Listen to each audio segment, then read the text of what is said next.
कटंगी क्षेत्र में दिखा आंधी तूफान का कहर। आधा दर्जन से अधिक मकानों की छत उड़ी, दर्जनों पेड़ जमींदोज, गांवों में छाया अंधेरा।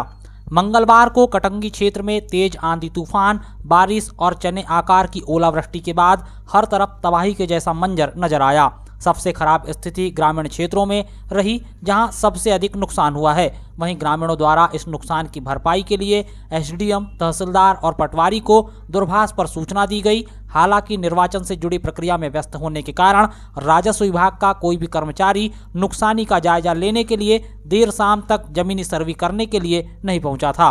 आंधी तूफान से ग्राम चिकमारा के आमा टेकरा में पुष्पेंद्र पटले के मकान की टीन की छत उड़ गई। करीब 1 लाख रुपए से अधिक के नुकसान का अनुमान है। आमा टेकरा के ही पुरुषोत्तम देशमुख के मकान की भी टीन की छत उड़ी है। इन्हें भी 1 लाख तक के नुकसान का अंदाजा लगाया गया है। धनराज परिहार के मकान के एक हिस्से को आंधी तूफान से नुकसान हुआ है। वहीं ग्राम पंचायत चौखंडी में आंधी तूफान का जमकर कहर देखने को मिला। यहां पर रवि रहंगडाले, भरत रहंगडाले, गीताबाई रहंगडाले के एक परिसर में बने कच्चे मकान की छत का पूरा टीन उड़कर करीब 100 मीटर से अधिक की दूरी पर जाकर गिरा। आंधी से रहंगडाले परिवार को काफ़ी नुकसान हुआ है। इस परिवार को खाने पीने की सामग्री, अनाज, ओढ़ने बिछाने के कपड़े छत उड़ने के बाद बारिश के पानी से भीग गए। चौखंडी में दुर्गा रहंगडाले, चंदनलाल पटले, जितेंद्र रहंगडाले, ईश्वर दयाल गौतम के मकानों की टीन की छत भी उड़ गई है। बारिश से ग्रामीणों की गृहस्थी का सामान को काफ़ी नुकसान हुआ है। रविंद्र जी, कहाँ रहते हैं आप और आज जो आंधी तूफान आई है इससे कितना नुकसान हुआ है? ग्राम चौखंडी में निवासरत है और मकान के ऊपर जो टीन की छत थी, मकान का पूरा टीन छत सहित पूरा 100 मीटर के करीब में पूरा उड़ गया हवा तूफान की वजह से। तो कितना नुकसान होने का अनुमान आपने लगाया है? अनुमान तो लगभग 1 लाख से 1.5 लाख के ऊपर करीब नुकसान हो चुका है। पूरे टीन की चादरें थी, अनाज था, घर में घर गृहस्थी का पूरा सामान था। लगभग 2 से 2.5 लाख का पूरा नुकसान हुआ है। मतलब अभी जो स्थिति है आपके पास, तो क्या भोजन और ओढ़ने बिछाने के पर्याप्त व्यवस्था है? अभी की स्थिति में तो यह है कि अनाज जो रखा हुआ था घर में, घर गृहस्थी का जो सामान है, बहुत कुछ लगभग 80% पानी की वजह से भीग चुका है। और अभी रात में रहने की और सोने की, खाने की व्यवस्था थोड़ा बहुत परेशानी है। तो आपने प्रशासनिक अधिकारियों को इसकी जानकारी दे दी? प्रशासनिक अधिकारी को जानकारी तो दी है, पटवारी साहब को भी फ़ोन किए थे, लेकिन अभी तक वो पहुँचे नहीं है। वो कल आएंगे ऐसा बोल रहे थे।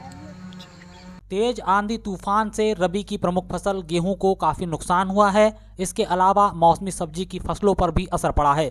जिन किसानों ने रबी का धान लगाया था उन किसानों को भी नुकसान हुआ है। सर्वाधिक नुकसान आम के बगीचों में देखा गया। चौखंडी में नारायण गौतम के आम के बगीचे में आम की फसल पूरी तरह से चौपट हो गई। कटंगी ब्लॉक के लिए आज का दिन तबाही का दिन रहा, क्योंकि शाम के समय तेज बारिश के साथ चली आंधी से कई विशालकाय पेड़ जमींदोज हो गए और विद्युत पोल उखड़कर जमीन पर गिर गए। कई जगहों पर तेज हवा से भारी भरकम पेड़ गिरकर जमींदोज होने से आवागमन कई घंटों तक बाधित रहा। वहीं बिजली के पोल गिरने के कारण ग्रामीण इलाकों में अंधेरा छाया हुआ रहा। समाचार प्रसारित करने तक बिजली व्यवस्था बहाल नहीं हो पाई थी। विद्युत कर्मचारी सेवा बहाल करने की कोशिश में जुटे हुए थे। अच्छा, पुष्पेंद्र जी कहाँ रहते हैं आप? चिकमारा। अच्छा, ये जो आपका मकान है ये कैसे क्षतिग्रस्त हुआ? ये अनेक कच्चे मकान में हवा तूफान में उड़ी। तो कितना नुकसान हुआ है आपको? हो गया जी, कम से कम ये का तो 1.5 लाख का तो नुकसान हो गया जी मेरा। अभी ज्यादा का हो गया। अच्छा, जब मकान की ये छत उड़ी उस वक्त आप लोग कहाँ थे? कटंगी में काम कर रहा था जी। अच्छा, क्या करते हैं आप? किराना दुकान में काम कर रहा था। मजदूरी का काम करते हैं आप? मजदूरी काम। पुरुषोत्तम जी, आज जो शाम को आंधी तूफान आई है कितना नुकसान हुआ है आपको? कम से कम 1.5 से 2 लाख का। अच्छा, किस तरह का नुकसान हुआ है? पूरा सड्डा नहीं गायब हो गया। अच्छा, ये जो मकान है, हाँ जी, तो यहाँ आप निवास करते थे या निवास भी करते हैं। अच्छा, निवास पापा रहते हैं यहाँ पे इस साइड में। तो इस पूरी जो नुकसानी की जो सूचना है आपने प्रशासनिक अधिकारियों को दी है? अभी जी दी है। दे दिए, जानकारी दे दी मतलब आपने? जी। धनराज जी कहाँ रहते हैं आप? चिकमारा। अच्छा, आज ये जो आंधी तूफान आई किस तरह का नुकसान हुआ है इससे आपको? ये टीन वगैरह सब निकल गए हैं, दीवार गिर गई। तो क्या प्रशासन को अभी आपने सूचना दी है इसकी? हाँ दिए है। क्या बोलते हैं प्रशासन? बात हुई है, अभी बोले कुछ नहीं है। मतलब सूचना दे दी आपने? हाँ। ठीक है।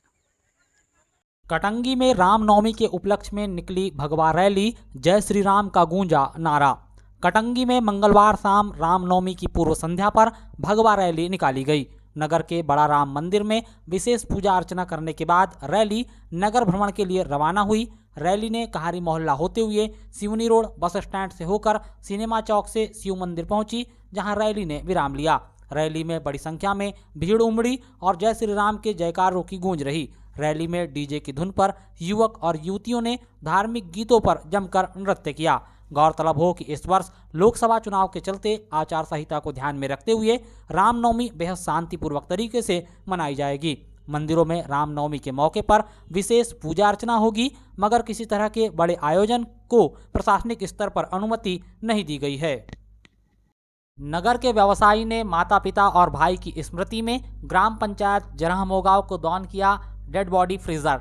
जनपद पंचायत कटंगी की ग्राम पंचायत जरह मोगांव सहित आसपास के अन्य गांवों में अगर किसी व्यक्ति की मौत होती है और उसके स्वजन बाहर हैं, तो मृत व्यक्ति के शव को काफ़ी देर तक सुरक्षित रखा जा सकेगा। दरअसल ऐसा अब इसलिए भी संभव हो पाएगा क्योंकि कटंगी नगर के व्यवसायी और समाज सेवी कोमल पिंचा ने अपने परिजनों की स्मृति में ग्राम पंचायत जरह मोगांव को डेड बॉडी फ्रीजर दान किया है। मंगलवार को कोमल पिंचा ने जरह मोगांव पहुंचकर पंचायत सरपंच योगेश डोंगरे को बॉडी फ्रीजर प्रदान किया। इस दौरान विधायक गौरव सिंह पारधी, हरलाल डहरवाल, जनपद सदस्य प्रतिनिधि शारदा डहरवाल सहित गाँव के प्रबुद्धजन मौजूद रहे। कोमल पिंचा ने अपने पिता ठाकुरदास पिंचा, माता श्रीमती भौरीबाई पिंचा और भाई इंदरचंद पिंचा की स्मृति में डेड बॉडी फ्रीजर दान किया है। कोमल पिंचा ने इसके पहले ग्राम पंचायत तिरोड़ी को भी डेड बॉडी फ्रीजर दान किया था और एक स्वयं के आवास पर रखा है ताकि जरूरतमंद को समय पर इसका लाभ प्रदान किया जा सके। तिरोड़ी में आवारा श्वानों के हमले से वन्य प्राणी चीतल की मौत, 12 सिंगा घायल। क्षेत्र की मोयल नगरी तिरोड़ी में गुजरी चौक यूनियन ऑफिस के पीछे यानी कि गांव के भीतर प्रवेश करने पर वन्य प्राणी चीतल की आवारा श्वानों के हमले से मौत हो गई, जबकि 12 सिंगा नाम का वन्य प्राणी घायल हो गया, जो किसी तरह से श्वानों को चकमा देकर जंगल के भीतर चले गया। यह घटना मंगलवार की है। दरअसल आमतौर पर ग्रामीण इन वन्य प्राणियों को हिरण के नाम से पुकारते हैं। मानव एकता संस्था से जुड़े जीतू अहिर बताते हैं कि करीब 2 माह के भीतर 15 हिरण की मौत हो चुकी है।